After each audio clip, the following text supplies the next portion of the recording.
The Clewiston City Commission meeting is now called to order. If you will please stand, we're happy to have with us Pastor Ramos from Faith Lutheran Church here in Clewiston to lead us in prayer, and then we'll go into the Pledge of Allegiance. Pastor Ramos. Yes, on behalf of the Ministerial Association, over here. Yeah, further. On behalf of, is it on? Yes. Yeah. On behalf of the Ministerial Association, we want to express our gratitude for those commissioners that have served with distinction, our deepest appreciation for the new elected commissioners. Great success to each of you.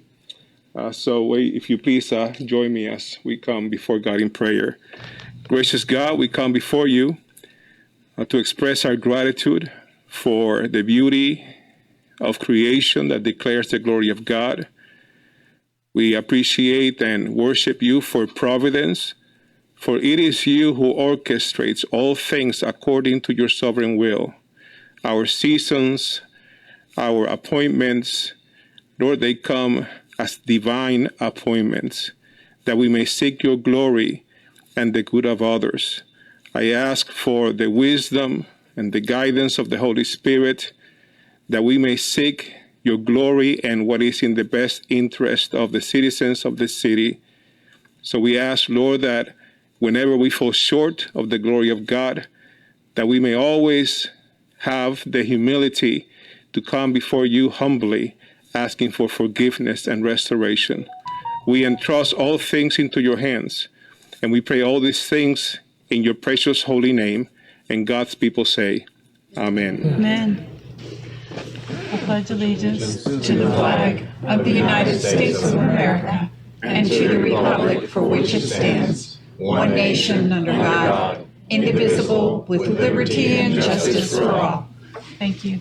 And Pastor Ramos, if you'd just like to share with us about Saturday. I know that there's something happening at the church on Saturday. Oh, yes. Saturday, please stop by Faith Lutheran Church. We have a Christmas bazaar. So in 810 Cedar Street. Is that what you're referring to? Yes, that's all right. it. Thank you for the opportunity to announce. Absolutely. God bless. Thank you, Pastor. Mr. Martin, are there any additions, deletions, or changes to the agenda? Yes, Madam Mayor and City Commissioners, and welcome to all. Tonight we have two additions to the agenda, actually three items. One would be a special veteran recognition immediately following the swearing-in ceremony. And then on the consent agenda, you were sent these in advance, an event application from the Clewiston Elks for a turkey shoot event this week, and a certificate of county canvassing board certifying the results of the recent election. And those are just being added just to enter into the record and added to the consent agenda. So are we going to add them as item I and J to the consent agenda? Yes, ma'am. That's all the adjustments I'm aware of. Thank you. Okay, Mr. Attorney, turn it over to you. Well, I'd like to congratulate our new commissioners. Welcome. And our returning mayor. Welcome. Would you like to be sworn in individually, or would you like to be sworn in all together? Together, son. Okay, all together. Some folks like to have their hands put on a Bible when they're sworn in, and others don't. I know the mayor's got a Bible. I've got one down here. Yeah, if I could use that one, that would be awesome. Or maybe the two of you can share it. He's got his. Awesome. So maybe, I guess maybe if we just put it on here on Please the stand dais. up and wrong paper. I don't want to use that one. So repeat after me. Raise your right hand. I state your full name. I, James Martin Leslie Garner, Pittman, A citizen of the state of Florida a citizen of the state of Florida and of the United States of America, and of the United States of America, and being an officer of the city of Clewiston, Florida, and being an officer of the city of Clewiston, Florida, and a recipient of public funds as such officer, and a recipient of public funds as such officer, do solemnly swear that I will support do solemnly swear that I will support protect and defend the Constitution Protect and defend the Constitution and the government of the United States and the government of the United States and of the state of Florida, and of the state of Florida, that I am duly qualified to hold office under the Constitution of the state, I am duly qualified to hold office under the Constitution of the state, and that I will well and faithfully perform and that I will well and faithfully perform all the duties of the office of the Commissioner of the City of Clewiston, Florida, all the duties of the Commissioner of the City of Florida, on which I am now about to enter, so help me God. which I am now about to enter, so help me God. Great. Congratulations, y'all. The clerk will be preparing one of these for each of you to sign and place I in the have record. it with me, so after Great. the meeting. Okay, all right. Okay, and now that the commission is sworn in, the first duty that this commission is going to do is that we're going to join us down front, and we'll ask one of our veterans to join us up front. Mickey McGahee, if you'll come forward, please.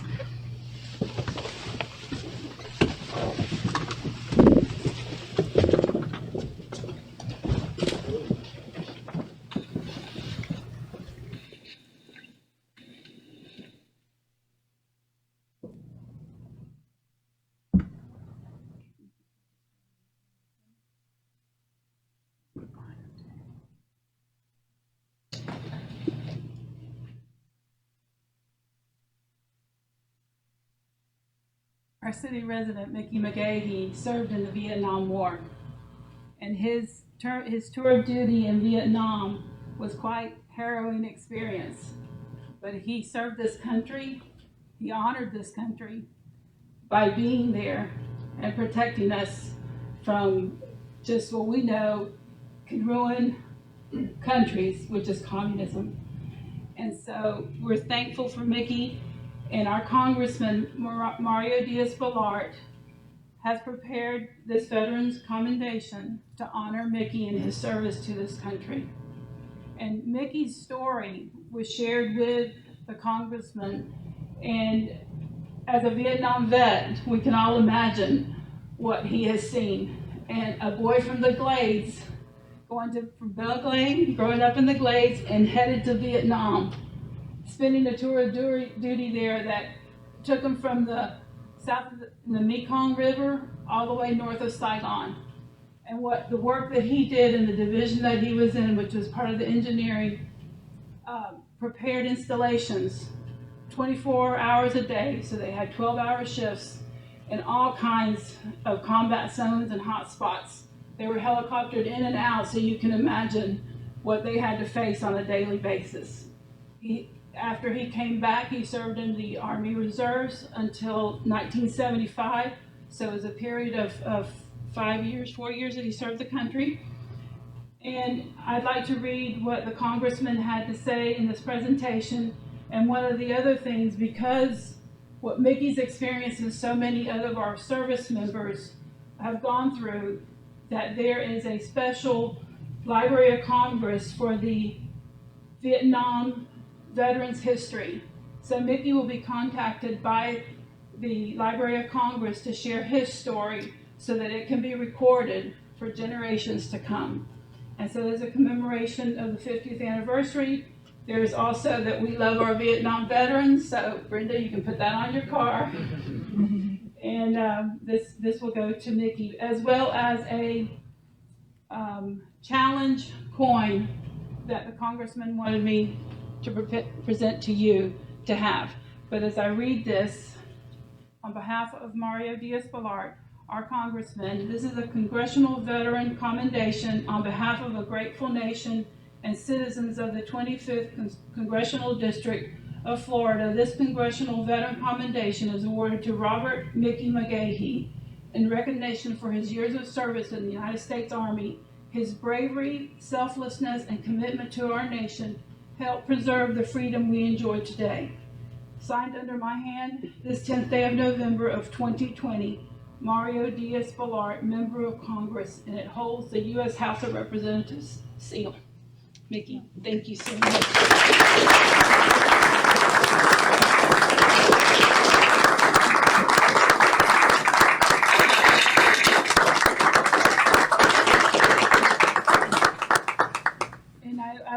add that even though Mickey, when he served in the war, he came back to the Glades. And from that point to this point, he served in public service in the city of Belglade, and he now sits on our P&Z board where he also provides public service. So Mickey, thanks again for your service, not only to the country, but to our community. We appreciate you so much.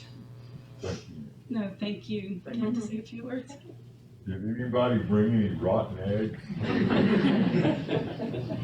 When I got off the plane in California, we were walking through a fence and the hippies were throwing rotten eggs at us. We come back. I like this better.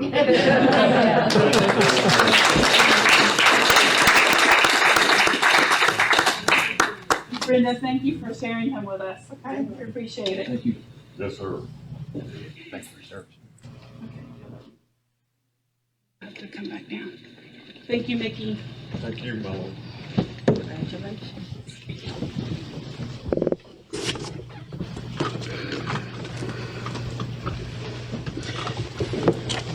Okay, at this time, any public comments?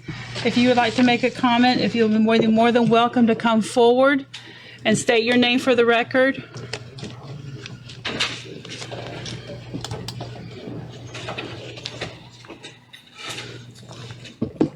Are there any public comments at this time? Okay. Not hearing any public comments. Is there a motion to approve the consent agenda items A through J? So moved. Okay, I have a motion Second. and a second. All in favor? Aye. Any opposed? Motion carries. Okay, so we're happy tonight to make a presentation. This is resolution number 2020-76 to our outgoing commissioner, Julio Rodriguez. And I would like to read the resolution by title.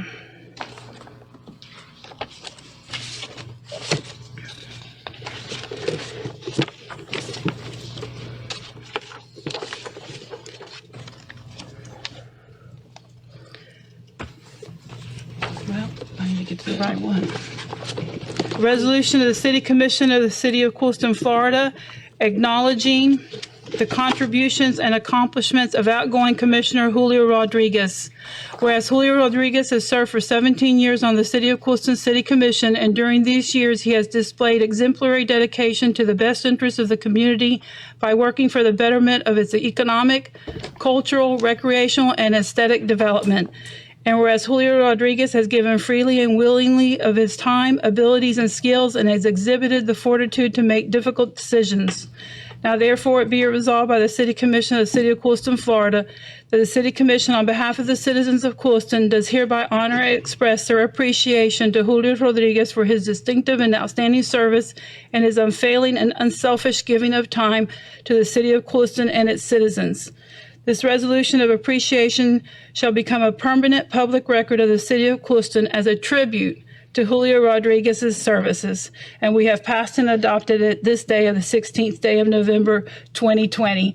And we would like to formally present Julio with a resolution of appreciation. So if my fellow commissioners will join me.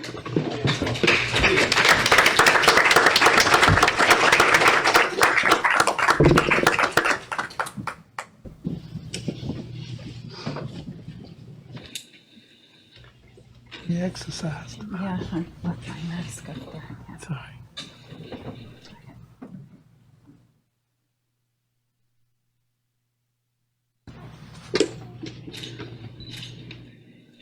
This is the resolution 2020-76 that I just read to just show our token of appreciation to Julio Rodriguez. We can't encapsulate 17 years in this, or of all the work that you have done on behalf of the city, and it not just was at city meetings, but it was always. As we all know that we're standing here, and as Greg's going to find out, it's a 24-hour day, 7-day-a-week responsibility that we carry with us, and you did it well, Julio. You did it well, and we're thankful for the service to the city that we know is your hometown. And so I'd like, on behalf of the commission, I'd like to present this to you and to thank you once again for your service to our community. Thank you for those kind words.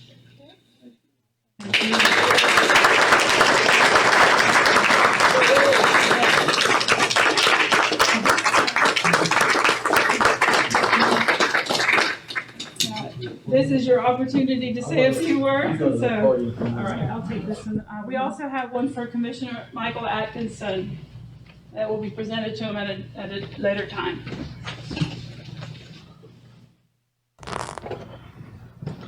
Congratulations. Mayor, thank you for those kind words. Thank you. It's an honor to be here tonight and to hear those kind words echo from you. But I like to recognize my family because I got a couple of stories about my family that I would like to share with you. My beautiful wife, Annabelle, and my daughter, and my daughter Alexis, and my son JJ Julio Jr. My first election, you know, when I was, I guess 17 years ago, you know, I didn't really, I wasn't a good speaker, probably I'm not now one, but I would get nervous, and during the election times, you know, I needed an audience for my speeches that I would give at Rotary, at Alliance, and things like that. And my kids, obviously much younger, they were my guinea pigs, and they would say, "Dad, don't stutter, Dad. You know, you don't suck." I mean, they would always critique me for everything, and of course, my wife, the first few years of me being on the commission, every time I got beat 4-1 and 3-2, I would go home and tell my wife, I wonder why didn't they agree with me? Why didn't they vote with me? Why don't, you know? Later on, I found out why. I mean, many years later I did, but at the beginning I would beat her up and couldn't sleep at night because I said, I got beat 4-1 tonight and I feel bad. And, you know, I don't know why the rest of the commission didn't agree with me, but it was, you know, it was all good. And they've been real supportive of me through the years that I've been on the commission. And at this time, I just like to take the opportunity to thank a few folks, if I may. The staff that has been very instrumental in teaching me how to be a commissioner and how to be in government. They've all been fantastic. I've always had a lot of questions, and they've always, you know, I've always had an open door for me to come in and whatever I needed. And I like to thank the staff, not only the directorship, but the employees that are in the field that we depend so much on every day and that we appreciate, that are very important. And I like to recognize the commissioners. You know, I know some of you, Jimmy, I served with you before. Matt, I think Matt's here. I served with Matt on the commission. And of course the current commission and Mayor, you've been with me through this journey since day one. I mean, you're the one that's kind of seen me grow. You know, you were here when I came, and you saw me kind of grow into, you know, to what I am today in my political career. And I appreciate your leadership and congratulations to the current board. I hope you know. Wish you good luck in the future. Randy, I like to recognize you as, you know, someone that I've come to respect, and I know that the city's in good hands right now. And I wish you good luck, you know, going forward with all the plans that you have and everything. So, and I'll finish with this. Somebody asked me the other day, why did you do this for as long as you did? And I said, what was your commitment? And I said, look, this is, like you said, Mayor, this is home for me. You know, I grew up here. I got my family's from here. My kids are from here. My wife is from here.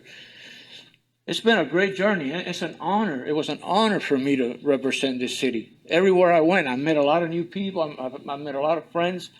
And most of all, this is something that nobody can take away from me, the skills that I learned in those years. You know, things that I didn't know. I didn't even know where the front door to City Hall was when I started. You know, we don't. But through the years, I got to learn more and more and got to appreciate what we do. It's not easy. I'm not going to sit here and put a road map for the future, We know what the future is. You know, I think the city's in great hands now with the commissioners that we have currently. And I wish you good luck in all the endeavors that you take. And one of the most important, and I can't forget, is the citizens that voted for me over and over and over to keep me in office for as long as I did. And I want to, deep appreciation to those people that supported me and voted for me and allowed me to serve. So it's been an honor, folks. I've lived here all my life. This is home for me. I love this community, and I wouldn't have done it any different. Somebody said the other day, you know what? Why are you leaving? I said, I'm not leaving because I'm tired. I'm not tired. I could do this for the rest of my life, but my life is taking me in a different direction now. So, and I don't want to make any commitments because of that reason. But I'm not tired of this. I thoroughly enjoyed it, and I appreciate the opportunity that everyone gave me. And God bless y'all. Thank you very much. Thank you, Julian.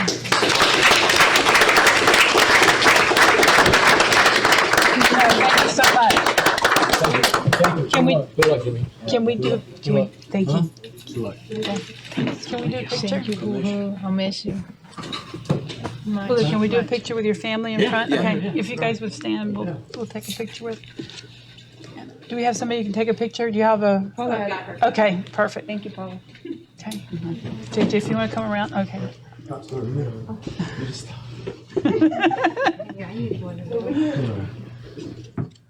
There we go.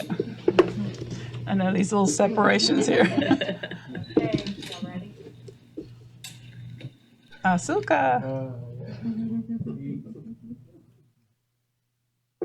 By the way, my daughter had just twins less than a month ago. So Proud Grandpa. thank you again. Thanks, I'll be back, Mayor. Okay, we look forward to seeing you. Thank you. Thank you. Thanks for everything.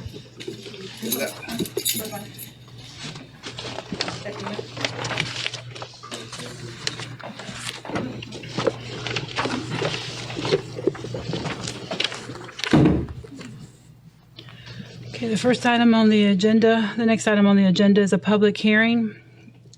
This is ordinance number 2020-04, public hearing of the final reading of an ordinance of the City of Clewiston, Florida, Code of Ordinances modifying Section 98-189, monitoring of discharges, B, access to facilities, and Section 98-190, requirements to prevent, control, and reduce stormwater pollutants by the use of best management practices, providing for incorporation into the code, repealing all ordinances in conflict herewith, providing for severability, providing for an effective date. The public hearing is now open. If you would like to come forward to speak in regards to ordinance number 2020-04, we would love for you to come forward. We know that our city engineer is first, though, Mr. Andy Tilton. And Mr. Tilton, I'll turn it over to you and to our city manager and to our city attorney. This ordinance we brought before the commission last month, and Commissioner McGahee had two very good questions, neither of which the DEP had a problem with. They said they had no further comments when we asked for them.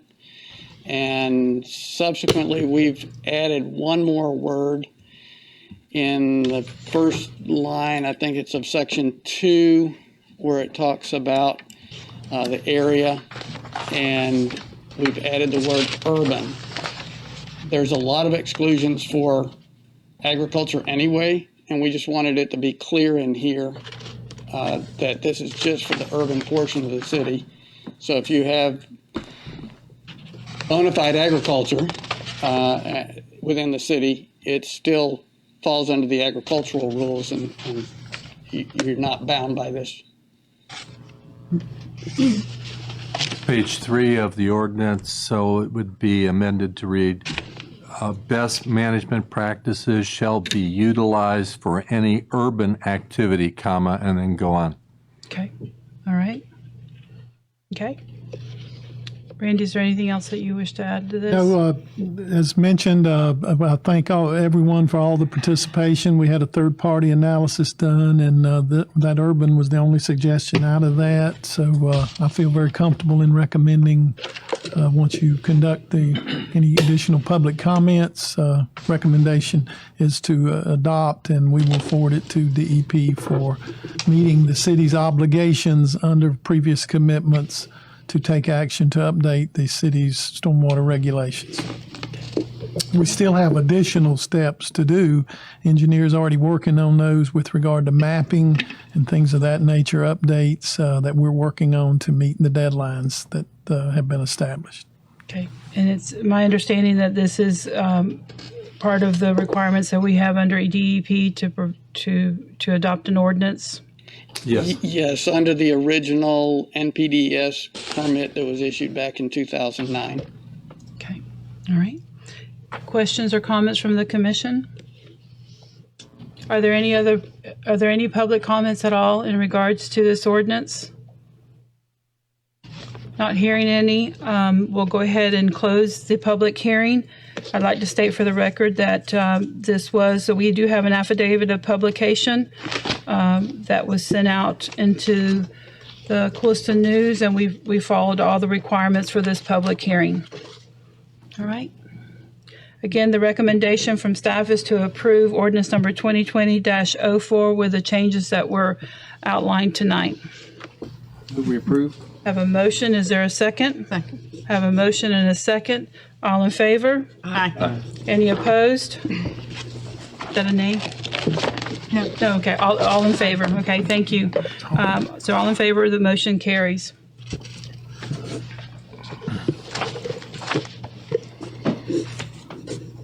Okay. We have several resolutions. So, Mr. Martin, I'll let you go through those resolutions. Okay, I would bring your attention, agenda item report number 3 and 4 are sort of separate but connected. I would recognize our Director of Utilities, Mr. Danny Williams, to comment on them and answer any questions, but these are related to unexpected emergency inspection and repairs to our electric power system infrastructure, and I'll recognize Mr. Williams to go up and comment on them. That'd be great, Danny. Give you if some could come over here background. so we can record it. Danny Williams, Utility Director. Excuse me. What happened was we had scheduled some maintenance work on these transformers, and one of the low tap changers, we had some issues, so we had a company come in and inspect the transformers, see what happened, and it ended up having some issues. So one of the things, this was scheduled earlier, but COVID slowed us down. But anyway, we once the company came out, verified what was wrong, then we had another company come in and do the repairs. And I think it's all right there in front of you. It is. It is. Are there any questions from the commission or comments from the commission? Are there any questions or comments from the public? This is again resolution number 2020-80, a financial impact of $35,930. It's resolution number 2020-80, a resolution of the City Commission of the City of Clewiston, Florida, approving change order number 1 to the contract with Electric Power Systems for emergency inspection of the 138 kV McGraw distribution substation transformer. Motion approved. Okay, so I have a motion. Second. Commissioner Peterson, is there a second? Second. I have a motion and a second. Any further discussion? All in favor? Aye. Any opposed? Motion carries. Okay, Mr. Martin? The tandem amendment would be in the next item, so I'll defer to Mr. Williams. It's the same repairs. It was Continue. just another company that we had scheduled, and that's one of the things we delayed this one here also. So this work delayed them, and then once it was completed, they came in and completed their work. But it also delayed them a little bit. And again, it's in front of you. One of the things I'd like to mention, we're getting ready so the audience would know, on November the 30th, we're going to do an outage. We're going to, like again, COVID has slowed us. So one of the things is the substation, we have got plenty of funds that we're going to do quite a bit of extra work, some switch work, some bus work. So just to give you a heads up, that's kind of what this is to prepare for that. But we did, like I said, we had some issues with this transformer. And so we had to get it online because basically we were down to one transformer. And you don't sleep well. I have a question. Did they inspect that? Did they give us a life expectancy? Yeah. We're at the end of life. What? We're at the end of life. They're 40 plus years old. Yeah. Now, we do have a third substation, or transformer, and we're going to look at that one also through this. We're going to do an inspection and try to get it online, and that will help us some. But I think we do need to look in the future to start. I remember when we bought one of the current ones we have, we bought it used. Yes. And it was back then like $400 and some $1,000. Yep. So it could be a big ticket. It's going to be a big ticket. Those numbers have changed. Oh, yeah, that's probably three times that now. Yeah. And was that included in the capital improvement plan that we have? Some of the work, yeah. Yeah. Okay. And that again, like I said, the work is to get that third one online. So hopefully we can here soon. Yeah, that was something that the director and I observed early on is we need to get that one back online. It's been out of service for quite a while. Well, it's never. This is never they've been in set there. service. And we got to do the bus work. And that's why I say we got to inspect it. So and it's really and truly at a sat idle for quite some time. that'll give us more flexibility and backup capacity. And again, growth. You could dedicate, these transformers. So. What do you mean by we're going to have an outage? Is that something that's going to be extended? It requires some of the switch changes. Mm-hmm. You can't really find a contractor to work a substation hot. I don't blame them. It's quite a bit. Not 13.8. Huh? Not 13.8. Not 13.8. So it won't be that long. We just got to cut some stuff out and then change the switches. We'll have several crews, so it'll cut the time. So, I'll probably tell you a time, but it'll be a lot shorter because I don't want people to be disappointed if I say it's going to be 2 hours and we end up running into an issue. Because just like this transformer now, when we went and inspected it, it's kind of like a bathroom. You go in and you tear out something, then you go, oh boy, got more work. So when this substation, when we looked at the transformer, same thing. We got in there, we found out we had more issues. So it's these are the things. Again, like Jimmy says, this switch station's been there a while. will it be a citywide outage? And you said Yes. it would be on the 30th. Yes, So- that's what we're scheduling. We're working with Sugar and scheduling everything. So will it be during normal business hours or? No, Okay. no. Okay. I think we should advertise and let people know. Yeah, It's so much better. we will do that, and we'll probably start a couple of weeks prior. Okay. Well, this is Okay. 2 weeks prior. Are you gonna send something out on? Send on something Code out, Red? Code Red. Good, We'll okay. announce Put it it on several all ways. social media as well as on our Put website. it on our Facebook. Yeah. Yeah, several things. Okay. Are there any additional comments or questions in regards to resolution number 2020-81? Are there any questions or comments from the public? This is resolution number 2020-81, a resolution of the City Commission of the City of Clewiston, Florida, approving change order number 1. Is that correct? No. Yep, that's it. To the contract with Southern Switch and contracts for emergency repairs made to the distribution substation transformer. Are there any other comments? Okay. The financial impact is $34,060. And there is the recommended motion is to approve resolution number 2020-81. So moved. I have a motion from Commissioner Thompson and a second by Commissioner Peterson. All in favor? Aye. Any opposed? Motion carries. Thank you. Okay, Mr. Martin? Next item is agenda item report number 5. I would note on the agenda sheet there's a typo. It referenced section 10, but it's actually 19. The agenda item is correct, and when it points it out as section 19, just so there's no confusion. During the budget process, the commission, those of you that were in the meetings, our budget work sessions, we spent a lot of time discussing our collection services and the solid waste fund and the financial physical condition of that fund. The budget was predicated on changes being made. I think it's been a number of years, obviously, way back in the early 2000s when the last adjustments were made to the solid waste fund rates. So no one ever wants to recommend that, but I get to recommend that we follow through on the action taken when the budget was adopted, with the expectation that changes would be made to the solid waste fund rates. Finance Director can comment on any specific questions you have on the recommendation. The city attorney's also been very actively involved in reviewing our existing rate structure and ordinances to make sure, and resolutions to make sure that we covered all the bases. So before you tonight is the recommendation consistent with the budget adoption to change the monthly solid waste collection rates in the manners dictated in the ordinance. And I'll recognize Sherry to comment and answer any questions you have. I think she's back there. The current base rate is at $19.95. With this resolution number 2020-82, it would go up by $4.45 per month to $24.40. That's correct. Is that correct?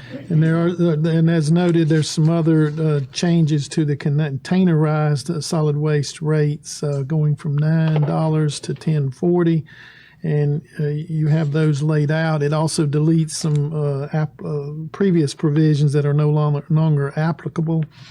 And I would like to point out that we did consider some adjustments to service to try to avoid as much of an increase, but it was a consensus of the commission and in your action taken to retain the level of service at the current level.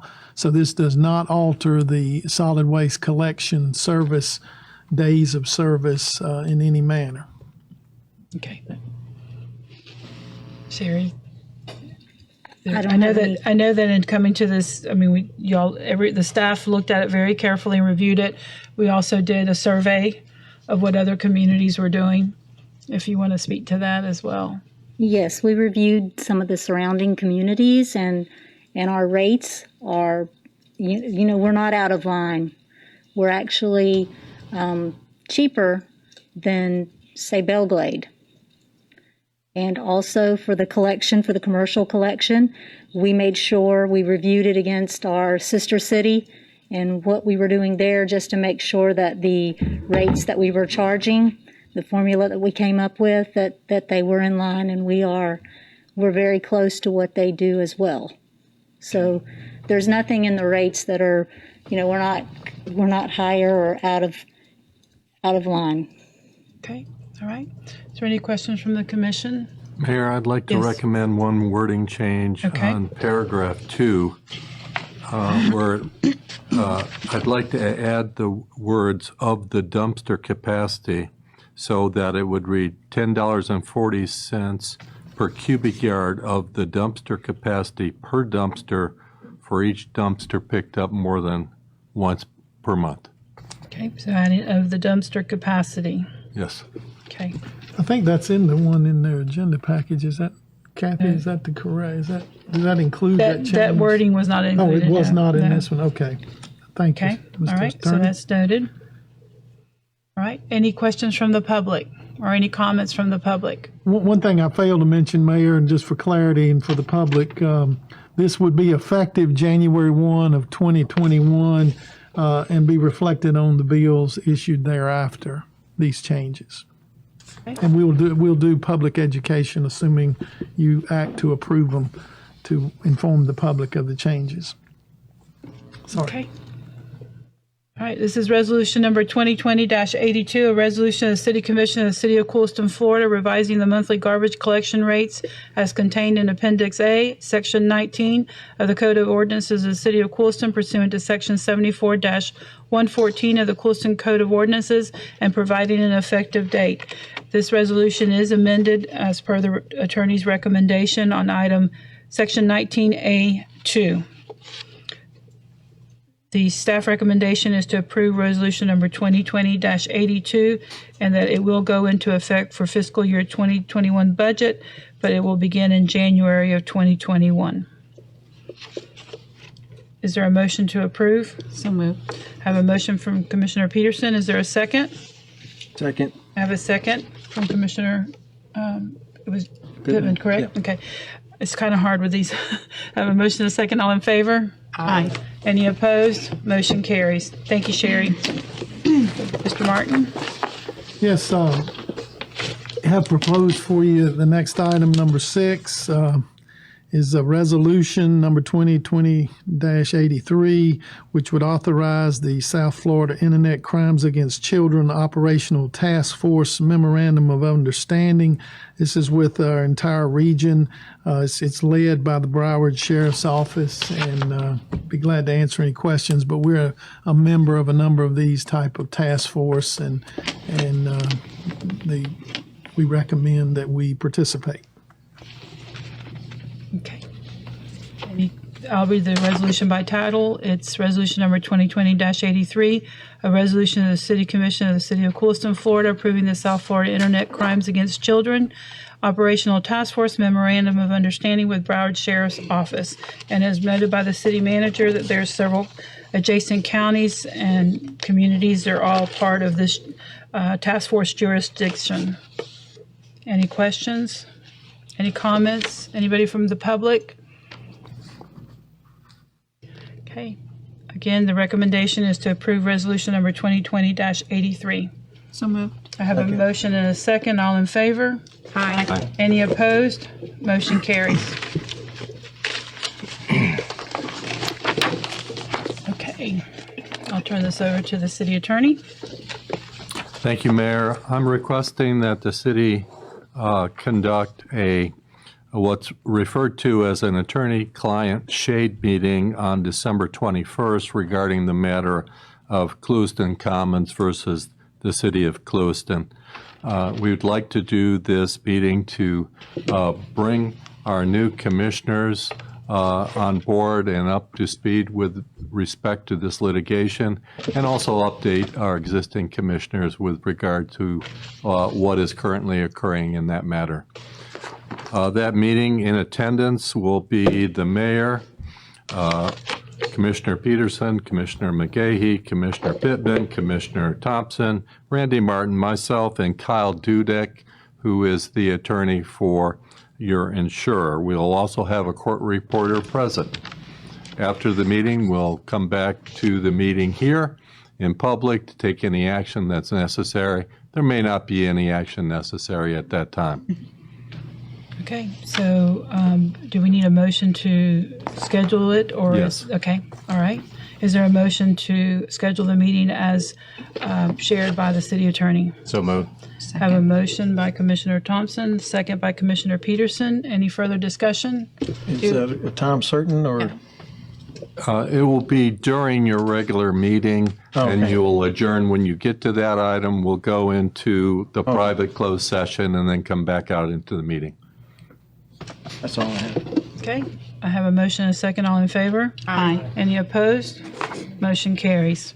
Okay, Mr. Martin, City Fire Services Special Assessment. Yes, during the budget discussion, the commission considered the option of establishing a fire special assessment in lieu of ad valorem taxes, and for that to become the funding mechanism for providing the city's share of the fire department budget during future fiscal years. The earliest that the city could do it would be the fiscal year following consideration of action to begin the process. The city attorney, after the budget work session, at my request, provided staff guidance on the process to initiate the change. And the first step of it requires adoption of a resolution following a public hearing. It's our recommendation to consent to the scheduling of a public hearing, that the commission consent to that tonight for the December 21st meeting to consider adoption of a resolution to begin the process. I'd forward you a memorandum hitting the highlights of it, but I also want to give the attorney any time that he desires to comment further on it. But we have to hold this public hearing as stipulated by the general statutes prior to January 1 of 2021 to consider it for the subsequent fiscal year budgetary process with adoption by September, end of September of 21. That would not obligate you to do it that year. You could do it in a subsequent year if it proved desirous from the commission's evaluation of the process and the information that would be produced. But the earliest we could do it would be the fiscal year 21-22 budget. I'll be glad to answer any questions, but just for clarity, the county currently collects these revenues for their share of the fire department operating budget by use of a municipal service district or MSBU method that's available to counties, and they assess those properties outside the city that are served in the East Fire District. The county just recently amended the rates for that, but the city is paying it out of the ad valorem tax levy and has for, I guess, for forever since it's been levied. And this would allow the city commission to lower the ad valorem levy a commensurate amount once you established this process if you choose to go forward. Again, I'll defer to the city attorney since he has researched it for any comments or clarifications on anything I've shared with you. Randy, I have a question for you before Gary. You know, the current funding mechanism from the county is that it funds the volunteer fire department at 2/3. Is there any indication that that would change in any way? It would still be on a 5-year rolling average based on the call volume of each jurisdiction. Our expectation is it's going to be very similar in the 60-some% based on the numbers that we've provided the county. It is also the goal of the city and the county administration to present a redrafted, we've been working on it for some time with the county fire services agreement, interlocal agreement with the county. We hope to have that back hopefully or maybe as early as the December meeting for your consideration. The city attorney has not reviewed the redraft yet. The county attorney is still working on it. And once staff and I have reviewed it and we've given our input, and if we get that version back, have the city attorney's review, then it would be brought to you for consideration. But it updates that decades-old agreement, I think, that was done in the 80s as something that's been a goal of the commission since my arrival to try to get that finalized. I think we're knocking on the door very close. But it would keep that similar funding level on the county side. Okay. The primary emphasis of this is it just changes the way it's done. Instead of on value of property, it's based on use and other criteria that would be established as you go through this process. So I'll defer to the attorney to make further comment. Okay. So as Randy indicated, the basic difference is instead of charging for this service on an ad valorem basis, you're charging for it on a special assessment basis based on the benefit received by the assessed property. So consequently, the most important portion of that is to determine what the most equitable way to spread that cost over all the assessed properties would be, number one, and number two, to make sure that the costs that you are assessing are all assessable costs. In other words, costs associated with this service that have a direct benefit to the properties involved. So on fire assessment, agricultural properties are not assessed at all. Other properties, for instance, vacant properties in the cities, can be assessed based upon the need to control brush fires and other activities of that kind. Another aspect of the special assessments is that when it comes to RV parks, mobile home parks, the assessments can't be done on a per mobile home or RV basis. They have to be done on it, looking at it as a commercial property. For instance, the way you look at a hotel property that has possibility of multiple tenants. So those are a couple of things that we have to finesse when coming up with the special assessment mechanism. Now, I will say that a lot, maybe even most communities, when they're doing this kind of special assessment, hire a consultant that is a specialist in special assessments to apportion that cost appropriately, explain it to the commission appropriately, and make sure all the cogs of the law are taken care of when it comes to that resolution.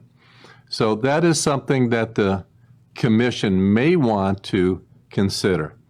I've had a telephone conference with the county attorney, and your next item is going to be with regard to permission to allow the county MSBU for emergency services to also assess in the city. And with respect to that assessment, I believe the county is hiring right now a special assessment consultant to lay out the program that I just mentioned.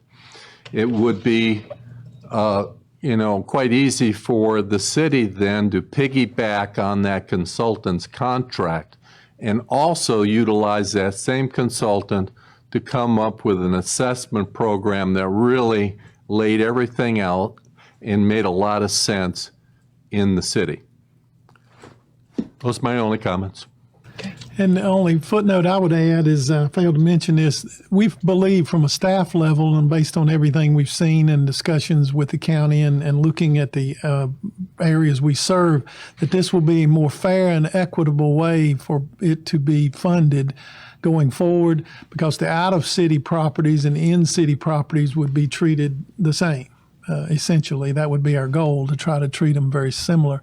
As the city attorney pointed out in his discussions he shared with me with the county's method of assessing on the fire district is long done. It's been decades in existence, so it very well may be that I would agree with him that we would want to piggyback on their assessment of the EMS district funding mechanism on the properties, because that's more current and would make sure that we're complying with all of the requirements of this complicated set of statutory authority to ensure fairness and equity among all the affected properties. So that is our recommendation on the fire, and then we'll move into the EMS. I have a question. If you have questions. So just to be clear, we're just talking about an MSBU for the 1/3 of what we would, I know we're going to have a new budget and I know the 5-year plan and all that, but the MSBU would be within the city just for the 1/3. The only difference roughly is 1/3. the If it attorney comes, very quickly pointed out to me it's referred to as a special assessment in the city, since the county's the only one authorized to create MSBU. okay, But, special assessment. It's just a tax. We're just taking it off one and putting it on the other. Instead But of, it is more fair because every household now would have to pay, where some now are not paying. Exactly. Right. That's part of it. So is the answer to that question yes? Yes. Yes. So the county's still going to pay 2/3, and the city's only going to assess 1/3. Yeah, it wouldn't. Well, it will assess what our interlocal agreement with the county stipulates, which is it's based on a 5-year rolling average based on the percentage of calls. But whatever that dictates, this won't affect our funding formula with the county, this portion. The funding formula with the county is based on interlocal agreement that's soon to be updated, but that is what it's been for the last few years, is in the 60% range. Travis can comment on that. We just sent in the 5-year rolling average information to him, and it didn't change appreciably. Historically, it runs about 65% of our calls are in the county versus the city. And so the MSBU is just going to collect that money, as the manager said, that in lieu of coming Travis, out after lowering tax. Travis, I'm sorry. The special Can you come up for the microphone just to be sure? And it is a special assessment, not a, the county is an Probably sounds a little muffled there, doesn't it? Okay, yeah. The It county feels just, MSBU, though. so it So feels just, Commissioner Pittman was saying, Well, on the fire, we do not currently pay the county Okay. MSBU. like I say, you got to keep the EMS, as the attorney said, there is some synergy here with their effort, but we'll talk about that in a minute. But in this particular one, the city is taxing its residents with an ad valorem basis to pay our share of the fire district costs that are generated from evaluation of on-call services over a 5-year rolling average. So basically, the 35% that we have, that we put in as a city, comes from our ad valorem taxes to make up the budget of the 65% that comes in from the county to cover the East County portion for us for Clewiston. Outside the city is an MSB. That's correct. So your benefit there is by putting in an assessment, you've collected that money per house, and when it comes to budget time, you're not competing that department with other, you say the utility department or animal control or any of that, which we currently do with ad valorem as a whole. When you try to put all the departments, we're all under one umbrella. So from a department head, I think this is a very smart way of putting the assessment in place. It's a user fee. You know what you're paying for. You know how much that is. And we have our 5-year plan. In fact, the manager actually asked me to extend out a 10-year plan. So we've had those discussions with the county staff, and the county has adjusted their MSBU to reach some of the goals that we have in place over the next 10 years. So I think this assessment is the way to go. If we can piggyback on with the county, I think that'd be great. It seems to be the trend all over is to go to assessments and MSBUs as the proper way to get funding for departments. Okay, I have a question of you, Gary, and Randy. You might have dealt with this before. You know, when I see other communities and they list out their ad valorem, they have a lower rate, and then they have their MSBUs or their special assessments, however they, or MTB, whatever, MTSB, whatever. Anyway, so they list them out. You know, my concern has always been that we're going to bring in a special assessment or a special, go with the county, and that it's based on that we're going to lower our ad valorem. And my concern has always been that we're saying we're going to lower the ad valorem, but it's going to go back up, right? Maybe additional fees or something comes up. I just want to make sure that when we say we're going to lower the ad valorem, is there any safeguards that we can put in place? Well, you as the commission will be adopting the budget, and so that's as good of a safeguard, I guess, as you could have, because you'll be presented with a budget that shows for the special assessment how much revenue it'll generate and how the drop is. That covers our share of the cost, and then you'll see exactly how much that allows you to reduce the ad valorem tax levy an equal amount. I would assume we would equalize it. Now, of course, the real deciding factor for the budget is cost. So if you increase your budget, then the budget, right, no matter which source, is going to go up. I'm just trying to say, if we're going to say we're going to lower it, then that budget amount, we bring it out of the millage, and it is definitely dropped. Once you've achieved how much your budget need is, and that's what we did this year, you determine the budget need based on the ad valorem, and that was paid for out of ad valorem taxes on the city side. The county increased the MSBU to generate the additional funding to meet our capital needs and our long-term plans with the volunteer firefighters to provide benefit and so forth. That was done within the normal budgeting process. Nothing will change on that, except when we calculate the ad valorem levy, it will not include the fire tax portion that it currently does if you adopt this in the final analysis, which won't come until next September or sometime in the budget process. Okay. But what we're doing tonight, just for clarity, is just preserving the option for you to do that. If we don't announce our intentions prior to January 1, then you have to give notice to the county tax collector and appraiser that you're considering this. And if you don't do that, you're precluded from doing it for another year. Okay. I know Commissioner McGahee said she'd like to make some comments. Yes, So I think my vote on this is going to be a no. And just because I don't have enough information that I feel like I can make a yes vote. To call a public hearing? That's all you're being asked to do? Well, to me, it feels like it's the cart before the horse. Okay? The amount of information that we have here is very limited. And it feels like, to me, once we start a ball going, it's much harder to stop it. And that's how it feels like it's being fed to us is, okay, you create this. If you don't want to fund it, you don't have to fund it. And with regard to the EMS one, Jennifer Davis's email says we can do this, and if we don't want to go forward with it, we can just repeal it. I don't like that approach. It feels not natural to me. So I was reading. Okay. Well, I want to finish. Okay, go ahead. I was reading that the things that we have to do in order to make a special assessment as a commission are that we have to ascertain that a special benefit actually exists. And to do that, we have to conduct research and analyze information. We don't have that to do that.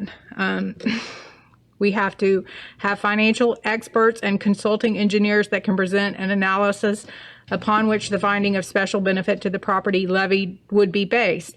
Sounds like what that consulting company would actually do. Correct. Would provide us with that. So I would feel much more comfortable as a commissioner, because what this is going to do is spread the cost across our community, which I understand, and I think that's probably a fair approach. I think I'm in support of what you want to do here, but I'm not in support of how we're doing it, because we're already increasing things like our waste collection and other charges that we talked about, that our citizens are going to actually feel that this next year. And until we know what this is going to do to those low income households, I don't even want to go there. I want to know what it is, because before we authorize the vehicle to get us there, I want to know that it's a vehicle that I want to get on. I don't want to start. Do you understand what I'm saying? Sure. I don't want to authorize the MSBU and then decide if we are going to fund it or not. I would rather decide if we're going to fund it and then create the MSBU. But to me, it's a much more logical approach. If you, and certainly that's a method you could use. However, I would point out that it defers it at least another year. Well, but we can't do things like that. This is a big deal. Well, and that's why when we discussed it during the budget process, I brought it up, because it's been in the back of people's minds, I think, to consider something like this for a while. But you've got to start somewhere. If you don't call the public hearing, get feedback, then, as the city attorney pointed out, we'd work with the county to try to accomplish all of those things. The opposite is you do the study and do whatever, then you consider action, and you still have to do it before next January, then you're deferred at least a year. Right. So I felt it wasn't my decision to close that window of opportunity. That's the commission's decision. However, I would point out that the only thing I disagree with is this by no means commits you before you take action at the December meeting, when you will have more information. We can present you additional information. It does raise the point of the county considering the next item. Mm-hmm. It gives us a good opportunity to do something that we couldn't do if they weren't considering that, of sharing costs and expediting this review and minimizing the city's cost associated with that. But I say, Randy, shame on the county too. I don't like to make decisions under pressure. I just don't. I'd rather have the thoughtful discussions amongst ourselves, especially when we're going to assess something against the citizens. And the point that Mayor Gardner made with regard to the commensurate lowering of the ad valorem, I want to see that. I want to see that in our planning and reasoned. And, it's just, to me, is a lot of speculation. Again, I support the idea. I don't support the timing. Well, and that's certainly a commission decision, in my opinion, rather than me make that decision for you. I feel like that's what we need to have this discussion. The only other point I would make, though, it's just a mathematical calculation that's easy to do as to how much you would be able to lower the ad valorem levy for that dollar amount that you set. But the dollar amount is not going to be determined every year until you do the budget process. And so that's not going to change. You're always going to have to look at that when you adopt the budget. It's true, but right now we have no idea what the numbers are at all. We have no idea. We can provide that for you at the December meeting during the public hearing. We can calculate it. Travis has already done the math based on what we know of how much and he it should would have brought generate. it tonight. Well, we're not really at that stage, Commissioner. Let me try to, may I add something? Well, one thing I did want to point out too, the county is a different tract on the EMS. They've been discussing that for a while. I informed you they were considering that during the budget process, and part of the reasoning they're considering that is for the fairness and equity. And historically, they haven't created a lot of MSBU's, but they typically would lower it. That's pretty standard fare that you lower the ad valorem levy at the time you create an MSBU in their case. We haven't done a special assessment in quite a while. I think you did for streets maybe in the past. The only assessments that I'm aware of. There may have been some others. And so, that process is not brand new, but it would be for this service. So we understand, and that's why it's going to take most of the year to figure it out, but it's a lot of effort if the commission's not interested in doing it. But it's the same effort. We have to, whether we do it that way or the other way. Mm-hmm. I just feel pressure when we do things this way, the cart before the horse. Let's analyze something and then make a decision instead of making a decision and then analyze it. Sure, and again, we've done some of that, but a lot of it will depend on this third-party assistance in collaboration with the county to make sure that it's assessed. But I didn't mention this. LaBelle, not that we have to be LaBelle has been doing this since, I think, 2017, the exact thing that we're talking about creating. And they are very pleased with that method, and that's one of the things we've researched, and I just got copies of that and shared it with the city attorney that we'll be looking at on how they assess theirs per property use. So under this proposal, really we're going to pick up, how many more households that are actually going to pay for the fire service that are not paying right now because they pay no ad valorem tax because of the Save Our Homes exemption. The property appraiser would have to tell us that. We have some preliminary numbers. And that's why we have to notify them before January, because they've got to assess all of that and determine that, and then they give you that feedback before you do your budget next year. That's why the mechanism is set up the way it is, as you characterized, the cart before the horse. So you have to trigger it in Commissioner order to get McGahee's question, can that be answered in December? Part of it, yes. Well, let's back up for just a moment here. What we're talking about, and I really applaud you and appreciate your concerns about assessments. I mean, we don't take them lightly when you put them on properties, but it's not an unknown. The language in that's very clear. If you're going to make an assessment on something, there could be many unknowns that you're going to tax your community on. Say you want a storm water, that's tied into a public works budget. You don't know what that cost is really going to break out and be. Or maybe it's a landscape. Maybe you want to take your landscaping and put that under an assessment. And you need a consultant to come in and tell you, well, this is part of that budget, and this is how much that's going to cost, and here's all those things. This is a standalone department within your city already.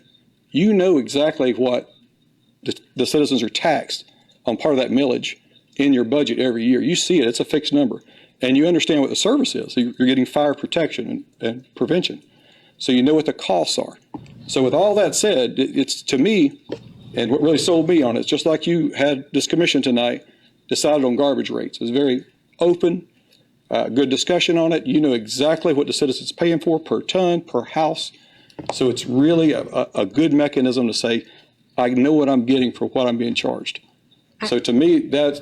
I fully appreciate what you're saying, but what we have in front of us tonight are not those numbers. Correct. No, and so you this won't is have just them, a mechanism to get you to where we need to be. But you won't have those until next year's in the budget when you decide if you're going to adopt it. So I just want to make sure that's clear, because we're not asking you to adopt a pig in a poke. I mean, you literally are going to start the process that'll take a full year to make a final determination. And I think it's backwards, but that's my opinion. well, we can certainly do it, but I just want to make it very clear that if we do that, then you will not have the opportunity to implement it until 22-23. And that's fine if that's the preference of the city I commission. believe that Commissioner Thompson has some Mayor, I have a questions. point of clarification. Randy, Yes, sir. if the commission chooses to move on this tonight, does it bind, commit, or cost us any money? Nothing other than what time the city attorney and I and others will put into drafting the resolution for your consideration at the next meeting. We're not bound to implement or to do it.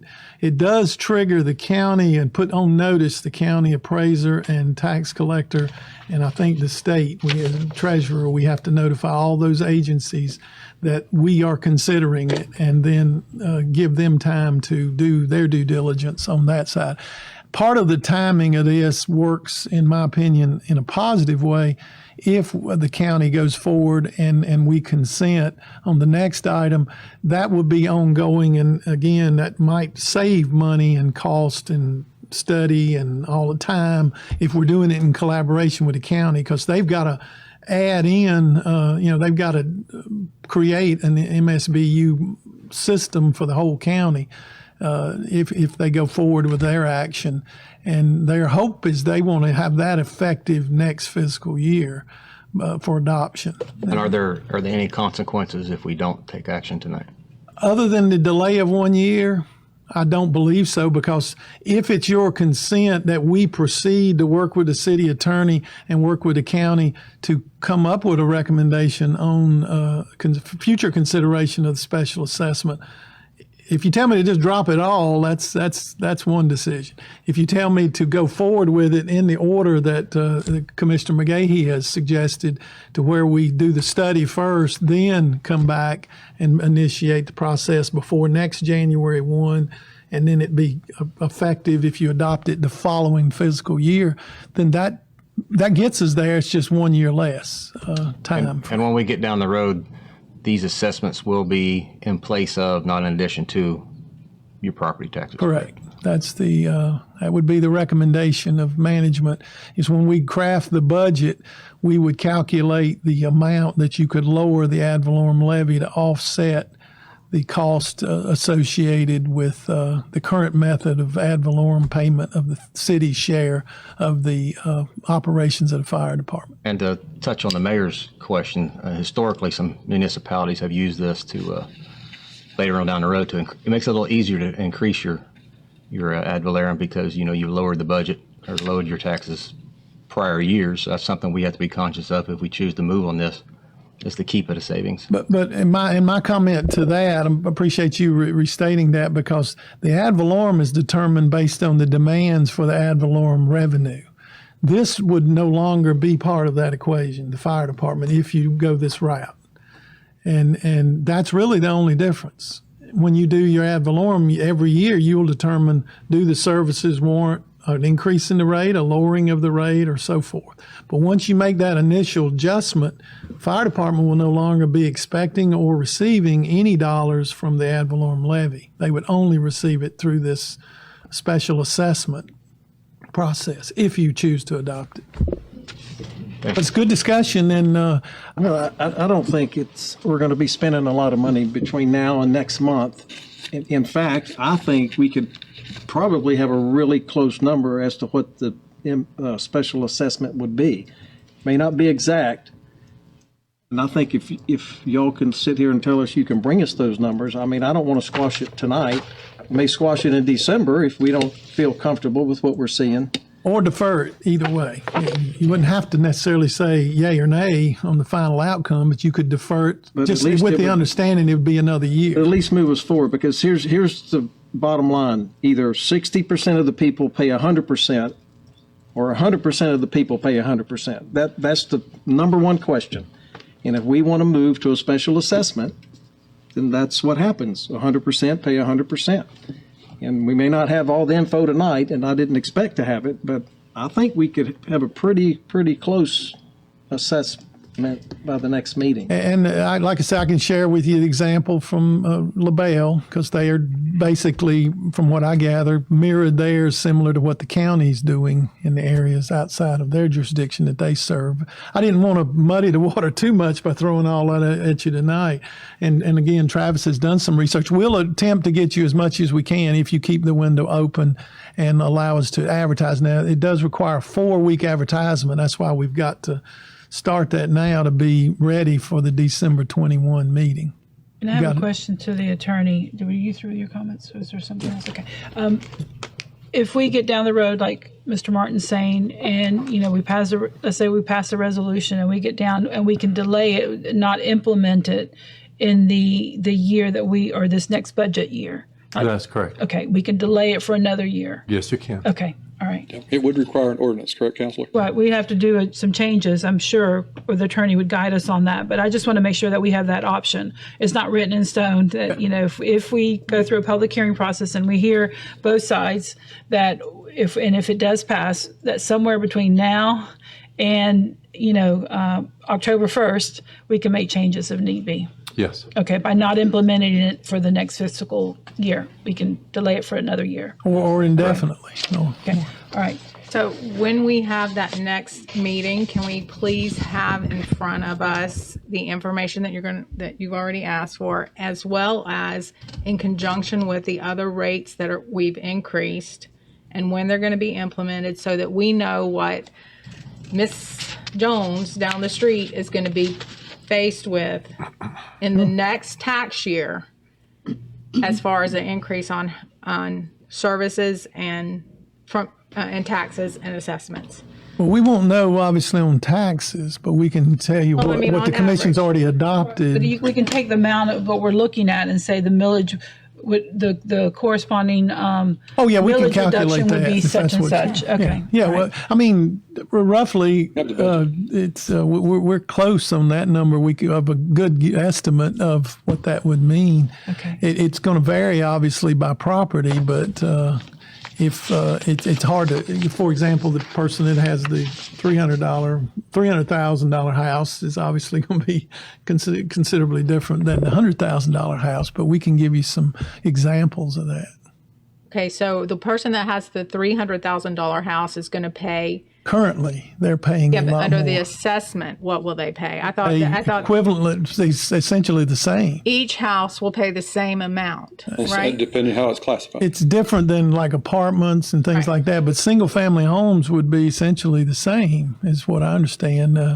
So is it square footage and lot That front typically footage? only gets the square footage is industrial and commercial typically. And then lot front footage for residential? No, it's pretty much just lots. Single family? Per vacant lot, typically. Or occupied lot, yeah. So on my house that sits on 4 lots, is it going to be Depends on how the one property single appraiser. family? Depends on how you're taxed. Okay. So I guess we'll see all this in December. It sounds like we'll Maybe not all of it. To clarify that, we'll get you the current budget, if I'm understanding this. Just said that LaBelle's been doing this since 2017. Maybe we can look at some of their properties. I've got their resolution. That's and just easy to get an present. idea of the actual Tells you. zoning and what the zoning, and see how that compares per single family home, whether it's R1 or. I don't think it matters. Doesn't for matter. the Okay, that's what we It's want to based on clarify. basically industrial square footage, commercial square footage. That's where the big changes come in, that you pay more for commercial and industrial. And residential is then based on apartments, mobile homes, single family homes. But it would be the same as what's happening just outside the city. Correct. For It's example, not- we not can new. show you an example That's a in good the point. Harlem community, and it would be almost identical because that's what the county's already doing. So would like is to the see revenue to the city going to change a whole lot with this? It shouldn't change at all. Okay, so the question becomes, why are we doing this? Again, considering making it equitable with what the county is currently assessing for that service out of the city, so that all properties are similarly situated, are pretty much paying the same. Okay. It also is more fair and equitable to a person who has a property that's much more valuable.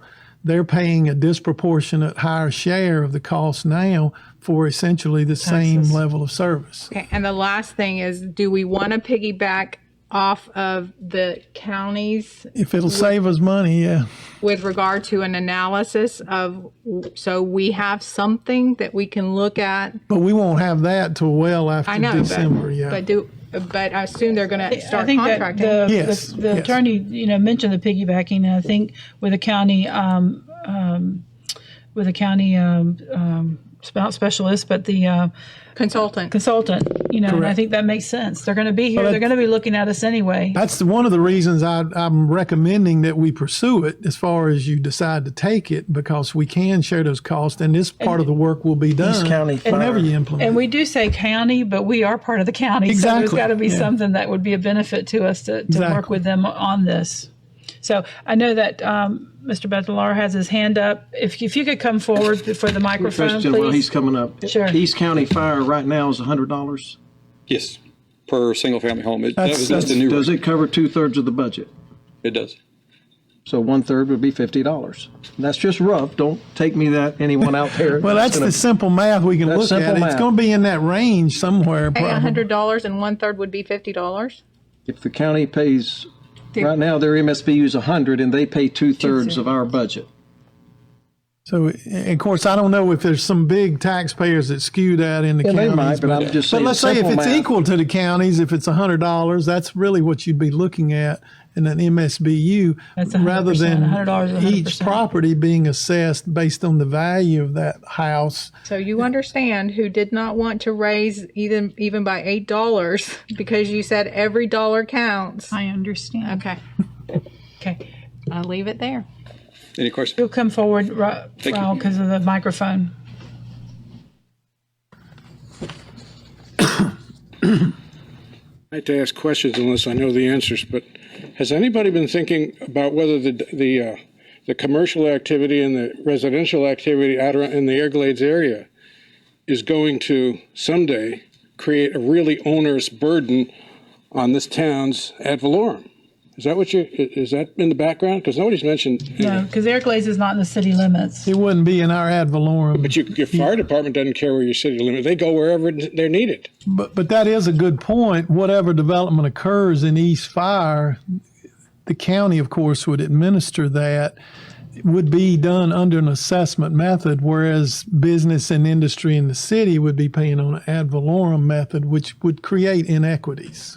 So if there's a lot of development out there, maybe you'd better have something to relieve Clewiston of the pressure of what expense fire department.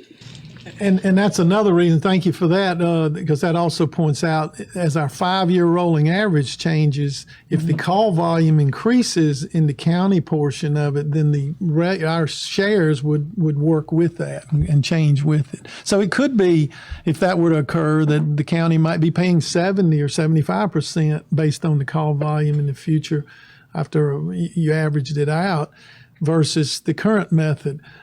I don't see it going in the opposite direction unless the city grows and we have a tremendous amount of additional, then our percentage might go up. But that is the fairness of a 5-year rolling average. It would be something we could absorb over a 5-year period. Okay, thank you. Are there any public comments tonight in regards to the discussion of the City Fire Services Special Assessment? Okay. Management's recommendation is to consent to the scheduling of a public hearing at the December 21st, 2020 Commission meeting to consider the adoption of a resolution to begin the process. Is there a motion? So moved. I have a motion. Is there a second? Second. I have a motion and a second. Any further discussion? All in favor? Aye. Any opposed? Aye. Motion carries. Okay, and we will endeavor to get you as much background information on the questions raised tonight and analysis to help you make a decision at that time on whether you want to initiate the process with adoption of a resolution. Okay. All right. Okay. Next item is the Hendry County EMS Services MSBU. All right.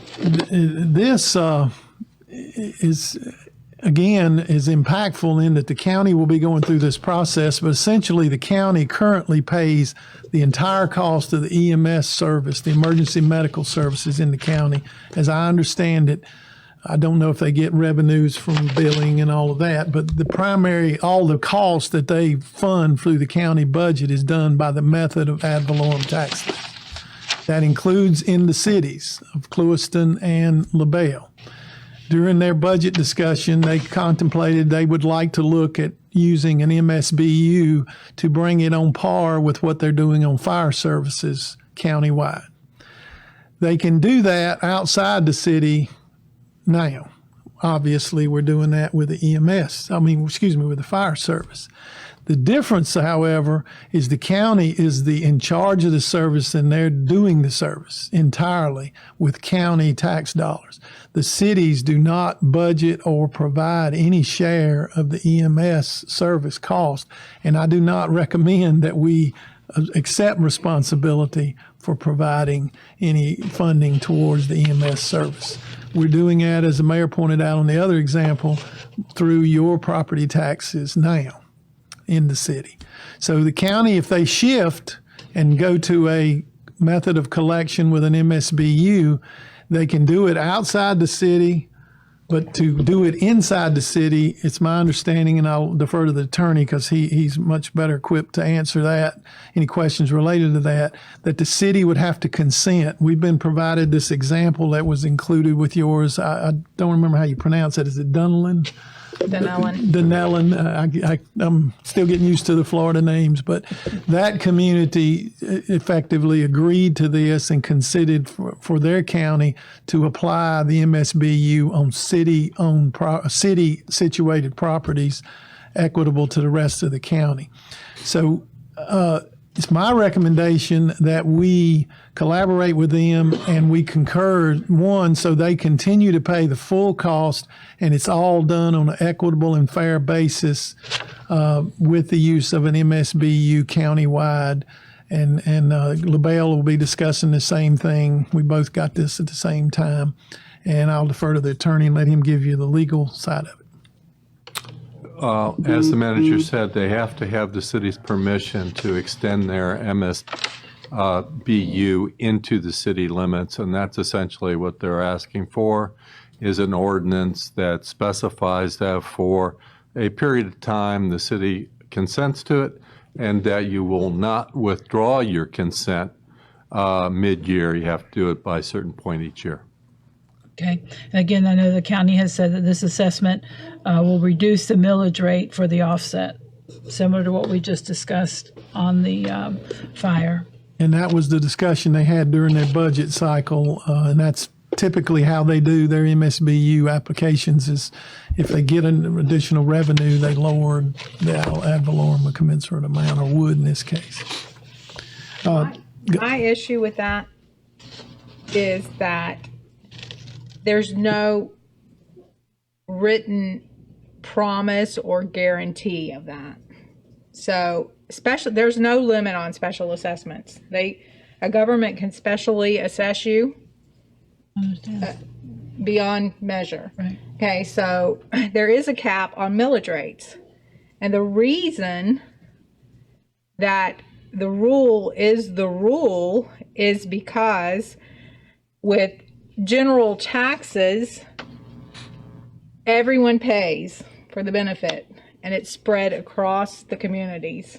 Okay, with special assessments, it's typically, and that's why it's hard for me to understand these two presentations, because usually a special assessment benefits a special service or project or something, and that those people that benefit from that are the ones who get specially assessed. They pay for that.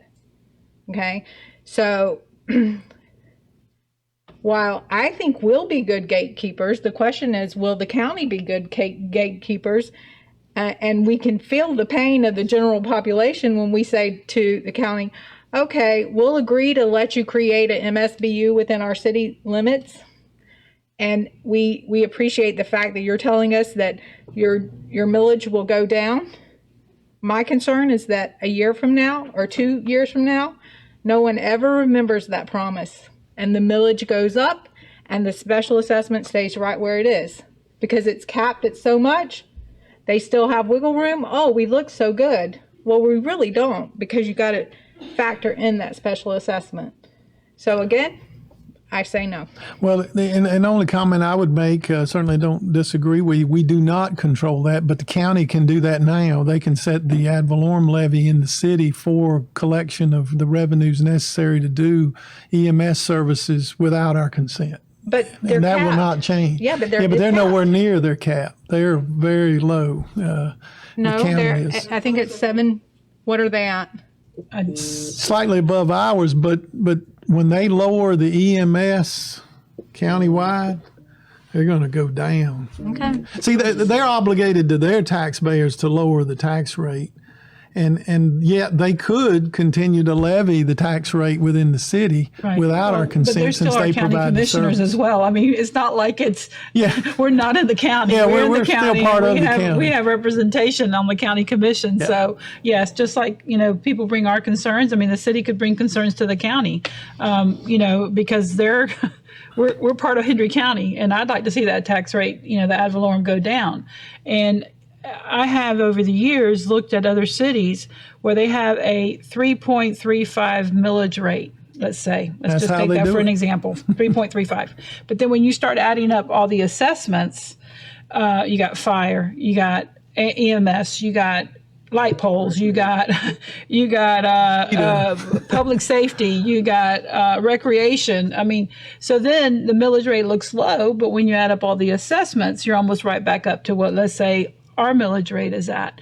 So yes, there's only so many ways to generate the taxes that are needed to run departments. And so the concern for me has always been that even though we've been trying to lower the millage for years, the cost of services has kept the millage rate as where it's at. And my concern is that we're going to say we're going to lower it, whether it's the city or the county. And as you say, it'll go up in years to come because nobody remembers that we said we're going to keep it lower because of these assessments. One other thing I wanted to question, you said agricultural assessments are not specially assessed? Correct. Or which in the city is not a big deal. But in the county, I would think that would be a huge deal. And so another reason that you need that analysis, because I would think that the majority of the county is agricultural assessments. And then they will be doing an analysis. Yeah. So, okay. But again, I think looking at it from a county perspective, if I can or try, they're highly unlikely they're going to lower the rate. Well, they got to lower it countywide if we consent and participate. They're not going to have gerrymandered rates. They're going to have one county-wide rate.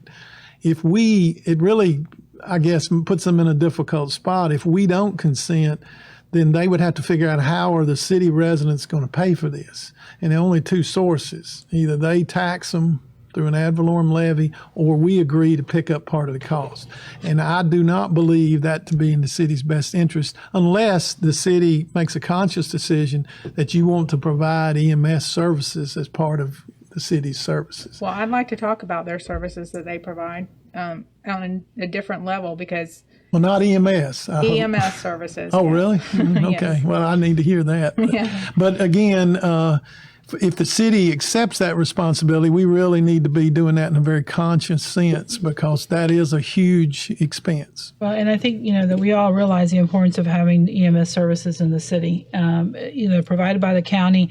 And I think it's something that would I like to see it drop our millage rate? Absolutely. And it be a fair and equitable assessment through the MSBU. I think that it has to be looked at. And again, at the end of the day, I might say I'm not going to support it, but I think we should go through the process to have this more discussion. And I think if we have concerns, like Commissioner McGahee has mentioned, of what the service level that we have right now, we should bring it to the county. Should bring it to their attention. We should let them know, whether it's something that's an issue for the city as a whole, or is it for the entire county EMS service? I don't know. But I think that that's something that's important, that right now in these discussions, those are the discussions that we should have with them and let them know. Now, the difference in this, and as the city attorney pointed out to me, this is an ordinance, so this would require 2 readings.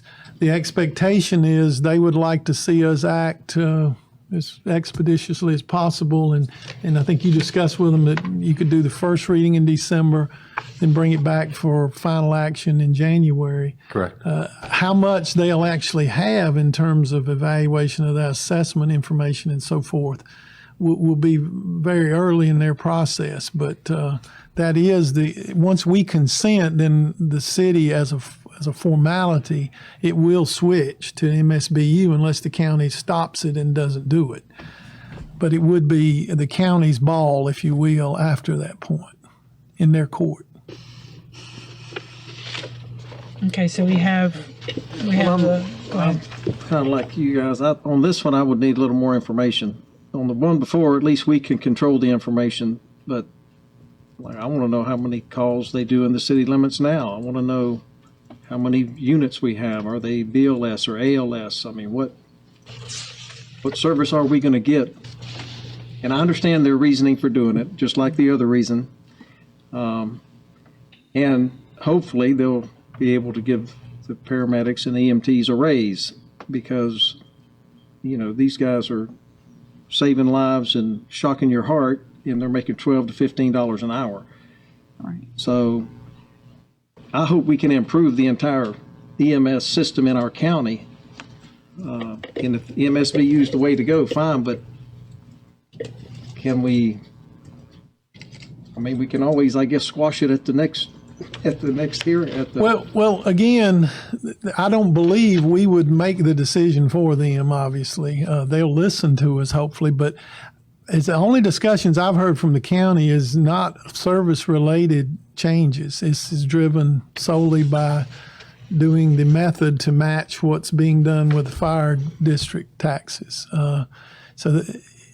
You know, obviously during their budget, they'll look at what their needs are and so forth. But I've not heard any mention of changing the level of service or expanding it or doing anything different. The only motivation that I know of now is to change the method of collection to make it more fair and equitable. And that's a strong consensus of the county commissioners that have served previously. I'm sure they'll be glad to share with us what their future plans are and so forth. We have been separated from that in that we aren't part of that service. It is a total county dime. But your point's good, and I'd certainly like to learn more about it. We house them in one of our facilities, obviously. Other than that, that's pretty much the only involvement we have. And the interaction between our emergency service providers, our first responders in the fire department, and the emergency medical service. But other than the interaction and the facility use, that's pretty much all we have. We don't have an interlocal, to my knowledge, for EMS services or any agreement with the county. You've been going to the county meetings, right? Mm-hmm. Have they discussed these in their meetings? Mm-hmm. All of this? Okay. Yes, they've discussed the EMS since spring, I think. They actually were talking about it for some other county services, but this is the only one they're going forward with on this schedule. So it wouldn't be effective until the following fiscal year if they go this route either. But why do they knock at our door in our November meeting if they've been discussing this since spring? Well, they adopted their budget in September for October, the revision. They know we're doing a new interlocal agreement on fire services, and they were talking about doing it for the next fiscal year, and they know they got to do it by January 1 unless they have an agreement with the county tax collector and appraiser. And they may get that to do it up to March, but that's one of their agencies, so I assume they could do it. But I can't answer that one. It's not how you would do it. No. Okay. Any public comments? Yes, sir. I'm sorry to keep asking you to come up, but we can't. Microphone won't catch back there what your question is or comment. Small point, but the county's had a lot of experience with special districts for 20 years. They've had a special district manager over there. They had 20 of them, but they're all small. It wasn't hard for the little neighborhoods where they're going to build a road or a couple of lights or something, for all the people who live there to know exactly what's going on, and they could come up and complain. Okay, now we're getting into larger projects here that have different controls, like you're looking for controls, popular control. People will be able to come up and bitch. complain about it if they think there's too much or something. But when you get into the area of ambulances saving lives, that can be an extremely hot thing. Glades County went through that 20 years ago. People didn't care who died. They weren't going to pay for an ambulance. You don't want to get into, but so it depends on the nature of it. Thank you. Again, it's not that I don't want to do it. It's like I like to make decisions based on information.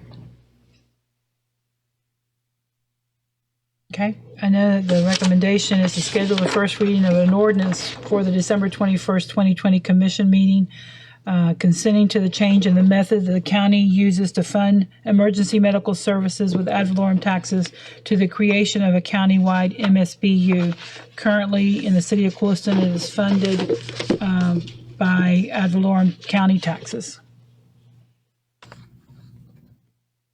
So, And our recommendation would be that we schedule the first reading and then work with the county. The second reading would come to finish the schedule at the January commission meeting. And if you took action at that point, then we'd communicate that to the county going forward. And then they will consider it in their next year's budget cycle, whether they actually do it or not. but tonight's decision is more than just scheduling the hearing. I mean, we're giving them notice that, yes, we want to go ahead and participate in the MSBU. Or is that still a process that we can say at the end of the day, when we get all the information and the analysis, that we decide that we're not going to agree to this? You can decide up until your January meeting that you're not going forward with the ordinance consenting. Okay. Once you adopt that ordinance, it's going to have a provision in there that you can opt out, but you have to give certain notice. So that means that, I guess during the summer, they're going to be receiving their consultant's report and determining what the assessments are going to be based upon. So you're sort of leaving that decision up to the county. At that point, if you've adopted your ordinance, you can't get out of that, at least for the first year. Okay. Good point. So, but we have December and January to make that decision of whether we want to say yay to the county or whether we say no, we prefer to stay with ad valorem taxes. Correct. Okay. And we really don't know what, if any, implications that would have for us in terms of the operations at EMS, because it is their department. They're going to establish the budget. We may have some inequities among our taxpayers as a result of that, but we really won't know until they do their assessment. Well, I'd like to get more information from them, but I don't want to just, I mean, my opinion, I don't want to just stop the conversation. I think that we have some time in December. If we don't have the information by December, then, we've got to have information. I mean, we don't even know what their budget looks like. What are we talking as far as ad valorem drop for the city of Clewiston residents? And maybe they can give us that. And as Commissioner Pittman mentioned, how many employees, the level of service, are they going, you say it's not going to increase, but depending on what the assessment is, are they looking at making changes in the city of Clewiston? They've not indicated any of that in any of the meetings I've been in. It was just purely a funding discussion. But we can ask those questions. Do they anticipate changes? See what their long-term plans are in terms of the level of service. Okay. Is there any, after this discussion, is there any additional questions or comments at all from the public? Any other comments or questions go ahead. Could the county have someone here next month to answer those questions?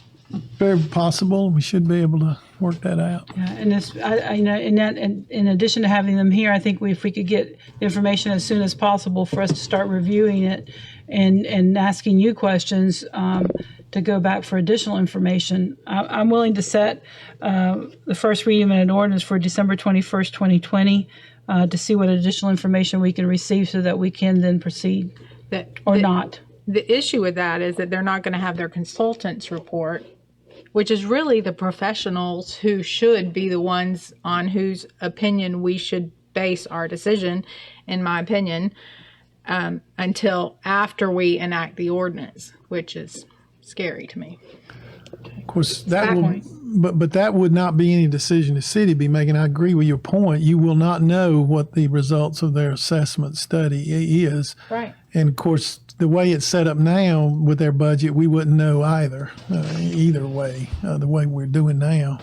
But if we have the report first and then we're asked to consent. Well, the report, just to clarify, this report's not going to make the kind of judgments that we're talking about, service levels. All it's going to tell you is how you can comply with the statutory requirements of assessing property for this benefit of receiving EMS service. I think we can't comply, but that's.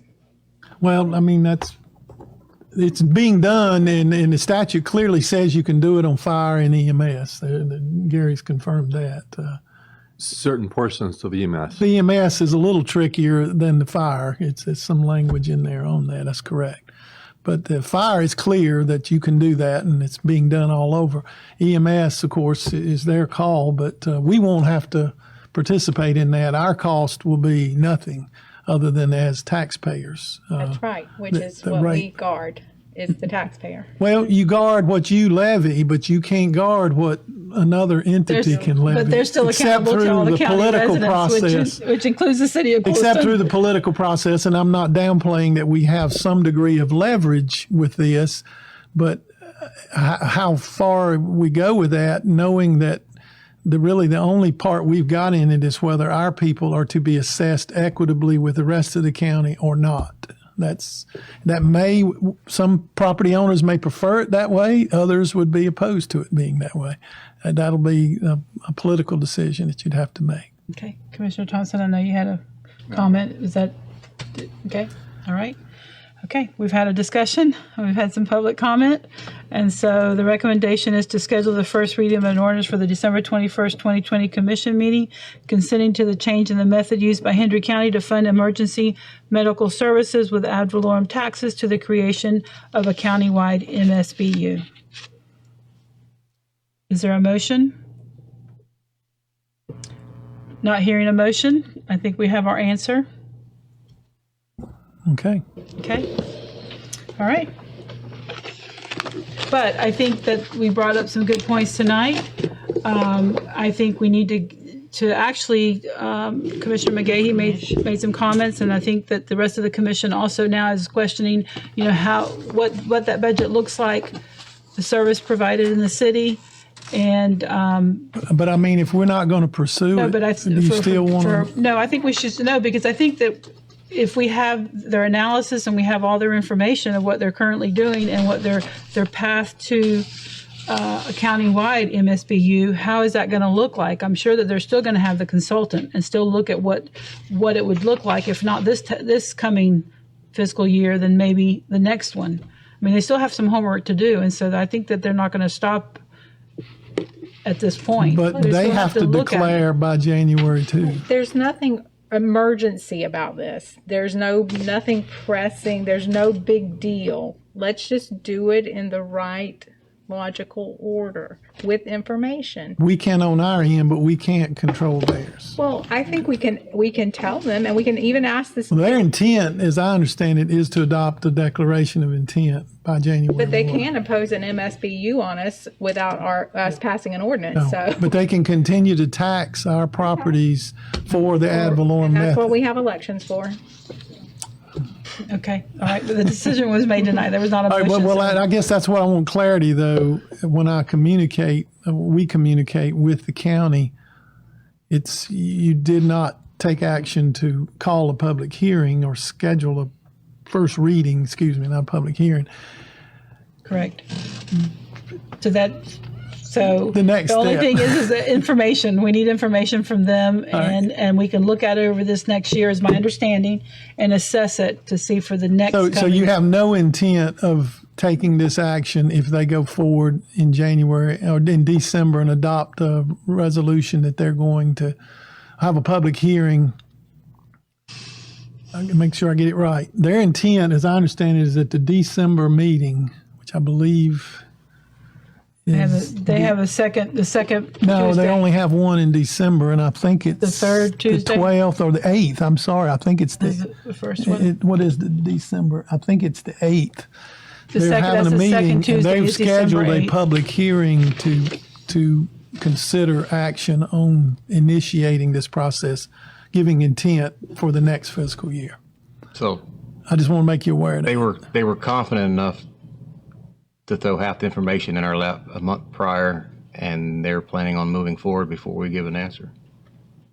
They've advertised and then they, like, again, discussed this process back during the budget cycle, but I just, that our involvement has been very recent in terms of this request.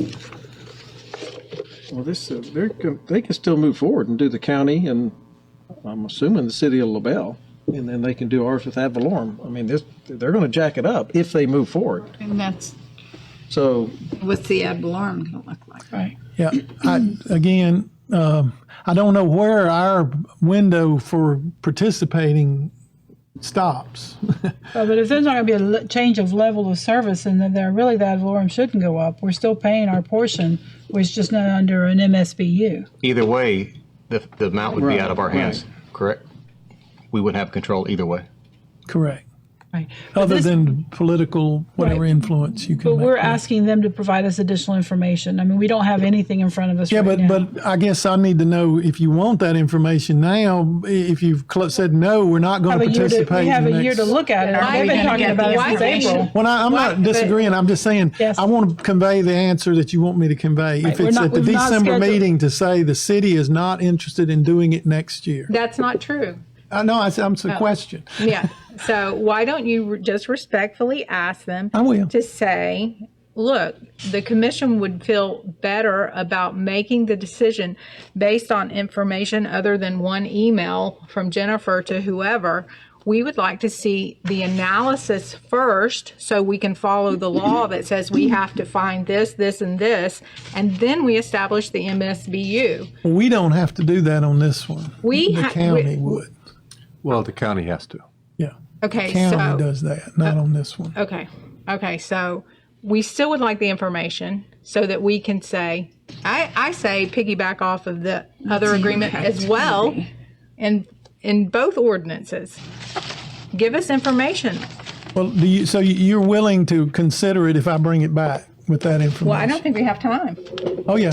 Oh, we do? Yeah, we're not bound by the January 1. I guess as a practical matter, they have to know to instruct was the under the tax impression we collector. had to We're not decide giving now. notice to we're not giving notice to the public that we're creating a special How can the assessment. county commissioners vote on something that they don't even know what the dollar amounts are going to be? They might have it because they have the EMS budget. They already know what it is. Yeah, I mean, they're yeah. not looking Yeah, at they know. increasing services. They're just looking at moving it from the ad Expense. valorem to MSBU. So they have probably in all these discussions, and maybe not even a public meeting, but they have that information in a package or something already. Yeah. Then why to didn't we determine get it? Well, that's very good questions. Well, and we're I not thought we had being to make- asked to Yeah. create a special Right, assessment but we need for to look at EMS. the impact. We're being asked to consent for them to convert the method of paying for EMS from the ad valorem in the city to an MSBU in the county.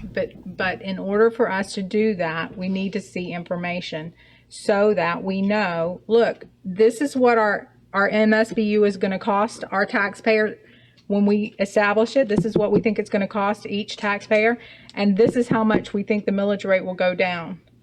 We have none of those numbers. The information that our package says is the financial impact on both of these ordinances is unknown, and that's what I'm not good with. Well, the city financial impact is known on this one, but Well, it says unknown. well, I guess we don't know what it will be on our taxpayers. Right. But what you just made a comment, Randy, is that we right now, this is not something we have to adopt tonight. The county can still proceed in what they're doing, and there's still some time for us to get the information. As Commissioner Thompson mentioned, have somebody here from the county provide us information ahead of time, and we can have this same discussion on our agenda for next month. That's clear to me if that's your Okay. intention. All right, is that sounds good. We move to table it. well? It's just you're right. Table it for the next meeting, or That would give me more clarity. Okay. Okay. All right. So is that a motion? Okay. I have a second. All in favor? Any opposed? Motion carries. The thing that we would have to do, most likely, if you did choose to participate in pursuing this and adopting an ordinance, we'd have to have 2 readings and an adoption, Right. which might, I don't know what the deadline, the drop dead deadline would be. I think it's all up to the appraiser. The January 1 deadline is driven by the state law, just like on our fire discussion. You have to notify those county agencies and give them adequate notice. There's a provision in there that they can waive that by mutual agreement to March 1st. So for the county, they might do that. So as long as we do it prior to March 1st, then maybe that works for the county. We'll find out. Okay. All right. Okay. Thank you. Thank you. All right. I'm sorry to drag it out. I just want to make sure we convey That's the fine. accurate message. We'll continue the discussion. All right. All right. Any old business? Is there anything you'd like to point out to us on the old business? Randy? No, ma'am, but I'd be glad to answer any questions, but I don't have any I just have one question. I know that we discussed, I think during the budget workshops, about additional garbage collections and assessment to properties. Can we have an update on that, on where we at since we discussed it back, I think it was in August? I mean, because I know that we've seen a lot of, I just would like it on here so that we can have an ongoing list of garbage assessments that are being billed, because we know that there's extra pickups, especially on extra pickups, what we saw this weekend. I mean, or this We'll past add week. that to the list. Yeah. Okay. Thank you. So on the action list, Yes, ma'am. the dates get moved, which is not, like the driveway apron ordinance was, in our last agenda book, was due October 2020, and now it's January 2021. And that was driven with the new commission, we didn't want to bring it in didn't think it would be fair to new board members to do it at the first meeting or two. So I would rather hopefully we can knock it out in January, February timeframe. So I would rather, let's discuss moving anything in a meeting, though, because I have to go back to my old agenda book and look and say, is that when we were supposed to do that? And it doesn't really, this is supposed to keep us accountable. Well, it keeps it on the list so you don't forget about them, but honestly, it's driven by things sometimes that we don't know. And I don't have a problem with that. But that's fine. I understand. I want us to say, leave it on there and then we'll calendar it. That we're going to bump this out, because otherwise it looks like we're still in compliance and we're behind on some things. So the other thing is, I would rather you not delete anything. If it's completed, leave it on there, mark it completed. But I thought we'd gotten some input that you wanted, so the list didn't get so big. Not have it all on. Okay, we were can having put the those at dates of end. things that were completed that were still with things that weren't completed. So if we could have the action agenda keep that and then a information, completed item, it'd be easy to maybe give add us a list of that, Kathy, with the completed items. So separate list of the completed items. right, but if you could remind us, because of what we've already completed. Maybe leave it on that list for on the a, next but on a meeting and then No, I think what I'm hearing is we'll have second report, two lists, right? an A Is that and a what you're B. saying? A is ongoing, B is complete. How about that? That's fine. But if you could give us I a like copy it in of what we date have order completed. and it marked completed or not completed, and who cares if the list is long? Well, that's fine. It's easier for her. She doesn't have to create 2 reports. She can just change the mark and go on down the road. Right, but we had it on there as due date, and then the next one was completed, and then we had a due date, and the next one maybe but have a separate list so that we have one report that hasn't been completed and one that has been completed. I disagree. I think we should leave them numbered All consecutively. right, how does everybody want to see it? Let's go ahead and discuss it right now. Do you want numbered consecutively? the outstanding or completed all together, or you want 2 separate ones? Listen, so we don't lose track of things. No, When I'm not when arguing it's- that we shouldn't see the completed ones. I'm just saying that there should be a separate report. But if we have them numbered consecutively, we won't lose them from being moved from one report to another. What's the big deal? Does anybody? One's completed and one's not completed. Okay, whatever. Simple as that. So just preferences. You want it all together on one report, completed and not completed. Yes. How would you prefer it? One report. One report. Yeah, one report. Okay, one report. All right, one report. All right. Okay. All right. We'll be done. All right, we're still on old business. Is there anything else? Any questions from the commission on this old business that we have here? So, on the old business, where are we with the appraisals for the police department? I received the names and attempting to schedule time to meet with them to get that going. Okay. Thank you for sharing that. Are we just going to do just the police department, or did you look at the CPAC building as well? I had a meeting with CPAC folks, but I haven't scheduled any appraisal discussion on that, just to get a better feel for what they're using the building for and their intentions going forward. But only one at this point that I was pursuing was the police department. Can we do the CPAC building as well? I mean, isn't there somewhere else that the CPAC people, another facility that they could use? None that I'm aware of. There was a lot of investment into that facility with the floors and with that they put in themselves, not the city, but they fundraised for and they put it in there themselves. So, I'll tell you why I'm interested is because I've been looking for a client for a place to rent, and you cannot find rentals in the city of Clewiston. And pretty sure. it would. We have properties that I think we could use where developers could develop that property, and we got so many buildings that I think they could go somewhere else easily. But if not, then that's fine. I will say this, they do a very valuable recreation type service to the community from what I've been told, and given the numbers, it's big. It's a lot of kids. I'm not saying impacted. do away with it. I'm asking, can they go somewhere else? Well, they don't have I don't any- mean I mean in another city building. I understand. None that I'm aware of that would be suitable for it, because that one has its limitations for what they do in terms of the. well, it would be nice to see some of these empty buildings on the highway be used for something like that. I mean, that would be great to see a business go on the highway. They do use a classroom at the sub-office, the old school building. Yeah, that they've overflowed. I thank you for reminding me of that. They've overflowed that building. They're actually Like the Beardsley Room or the youth center, none of that's available or a possibility? Well, again, they put specialized flooring. Yeah, the flooring is wood the floors. issue, as I understand it. They put it in there for that use. They can't do it on tile floors or floors of that nature. Well, maybe they'd like to buy the building. They might like to, but they have no resources for that, from what I understand. They're- But I think that, maybe a discussion should be, we've talked about the police department, you've mentioned the CPAC, I think before one of the parks was mentioned as well. I mean, I think that we need to look at an analysis of all our city facilities, and not saying for next month, but as we go into the budget process, to look at what the cost of each facility is for the city to run, like senior citizens, that building as well. I know we get rent on it, but we have a lot of city properties that let's look at an analysis of it. We say that, but we never do it. Well, let's put it on the list. We had already then. asked for that. I thought Let's they put it were on the working list. it. Well, we can do an analysis of all the recreational properties, but I hadn't looked at them in the context of selling. No, I'm not considering- talking. I'm just talking about the actual cost to the city.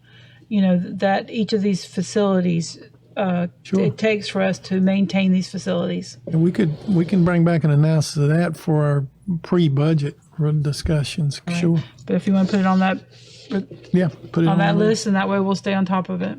Yep. Okay. Is there anything else on the old business? Any questions on anything under the departmental monthly activity reports? Okay. All right. Before we go into comments from the city manager, the city attorney, and the commission, is there any other public comments of anyone here tonight? All right.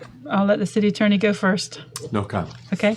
City manager? Only one is just to remind the public as well as the commission, you will have your charter required organizational meeting at the next meeting. And I've been looking at the documentation on previous actions taken on that, and we'll get you a summary of those. Obviously, the most obvious ones are the organization of the commission in terms of vice mayor and mayor.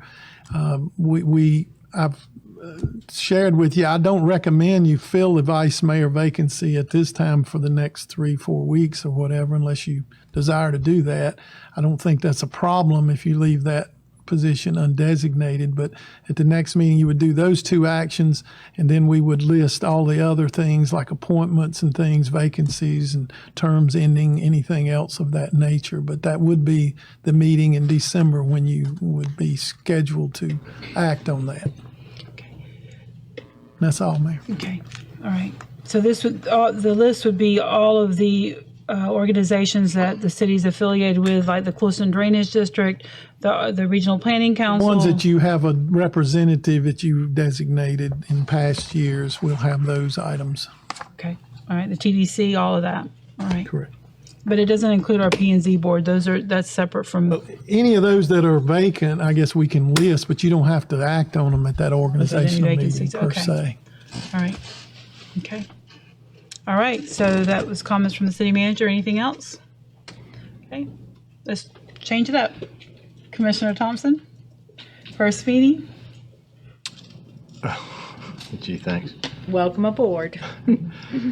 Well, I appreciate everybody that supported me. And for those that didn't, I plan on working hard to get your support, confidence in the future. I'm humbled at the opportunity to represent the city I've lived in for 40 years and look forward to the next 2 years.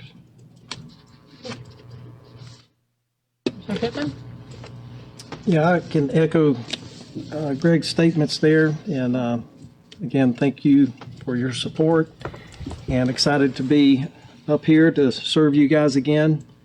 One comment about something related. I don't have a schedule of the meetings. It seems like we used to get a yearly schedule, and also it seems to me after visiting several meetings during the election process, budget workshops and so forth, that we could probably use a workshop. Years ago, I don't know how long ago it stopped, we used to have a workshop and then the meeting, just to vet some things out. Like we could have vetted all that out and maybe even gotten some information by the Monday meeting concerning this special assessment. So I don't know how the commission feels that way. I know it's another meeting, but it just seems like there's a lot of things that the can gets kicked down the road a lot because it seems like we don't get things talked about and we don't have information we need. And I've noticed that more than once. So I just bring that up, and if maybe we could discuss it at the organizational meeting, if we could have maybe a workshop. Maybe we don't need one every month, but I think we should definitely schedule workshops. I mean, there's still things in here we need to talk about. So just food for thought, and maybe we can just discuss and decide at the next meeting. Just one comment, we would have the annual schedule of meetings would be on that agenda. Okay. Right. And the change from the workshop to the meeting came up because the commission at that time said, not necessary, we'd rather go to one meeting. We didn't want to have two meetings, we'd go to one meeting and no workshop. So that's a discussion definitely we should have at the next meeting. Yeah. Commissioner McGahey? I'm going to echo that. So echo. With regard to information, it's so hard. It's hard to not have a lot of information. So if we can do a little bit better job about getting our agendas out and getting them to us. I know that it's always there's pressing and last minute things, but even if you could get the book to us a week or 3 or 4 days ahead of time, and then if there's extra things that come, they come. But it's a whole lot easier to digest information over time than at the last minute. So if we can try harder with regard to that, I would appreciate it. Thank you. Okay. Commissioner Peterson? No, I echo the same. I think I voted against not having a workshop. And so I'm on board with that one. Okay. All right. And I will echo fellow new commissioners what they said. I look forward to working in the city for the next 4 years and appreciate the support, and we'll continue to work hard to have everybody else's support as we go through these next 4 years. I'm excited about the future of Clewiston. I'm excited about the possibilities, but know that there are many things that we have to address, that it's been easy not to make the decision and push it on out, but we have to make decisions, and I look forward to making those decisions with the commission, all of us together. Whether we agree or disagree, I think Julio said it best. There's times that we all have been on 4-1 votes or 3-2 votes, and we always think why, but I think that's what makes this democracy and running a city commission very, very important, and that we have these discussions. And I think, the workshops are good. I just felt that the community was not, and now with the Facebook, it's a whole lot different. But in the past, there was a lot of discussions at the workshops that never made it to the commission meetings. So therefore, the public did not hear the full discourse of the commissioners. And that's why I like the open conversations that we have here, because this is the only opportunity we have to talk other than in a workshop. Again, in the past, those workshops were only recorded, but they weren't broadcast. Now we have the opportunity to have the broadcast workshop as well as a city commission. So I just didn't want to leave the public out on some of the discussions we've held. So thank you so much for being with us tonight. It was great to see a big audience here. And is there a motion to adjourn? So moved. Have a motion, second? We're adjourned. Maybe we can. I think everybody seconded that.